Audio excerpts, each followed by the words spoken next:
Paul reminds Timothy that in his own life, he's been discipled through the scriptures. We know that Timothy's mother and his grandmother trained him in the faith. But Paul reminds him that he was discipled through the scriptures and that the trajectory of his life and ministry should continue based on those same scriptures. He's stirring Timothy up. Remember that from your earliest days, your walk of faith has been grounded in the sacred writings. And so now you need to continue because it's able to make you wise for salvation through faith in Jesus Christ. And then he goes on to explain why this is the case. All scripture is breathed out by God.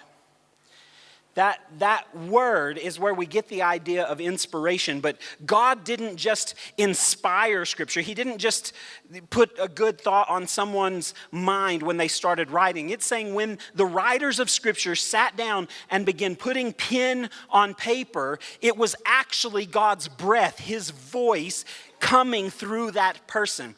All Scripture is breathed out by God and profitable for teaching, for reproof, for correction, and for training in righteousness, that the man of God may be complete, equipped for every good work.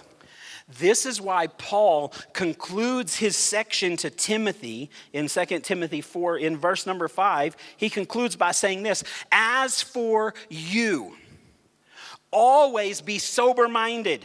It means to keep yourself in balance and have self-control.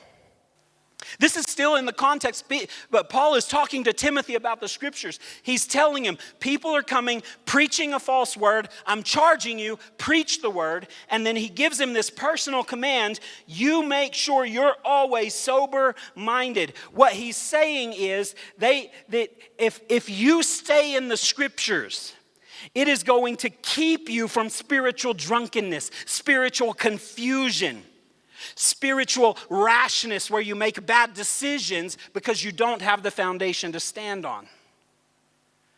See, when you're drunk, no foundation is good enough. You're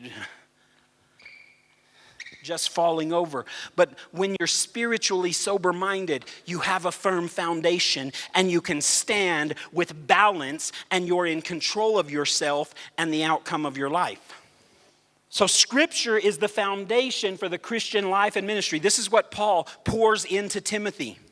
All Scripture is breathed out by God, and it's profitable for all of the Christian life and in your ministry. Preach the word. Don't get distracted. Don't preach myths. Don't wander away and tickle their ears. Stay the course. This is the foundation for life and ministry.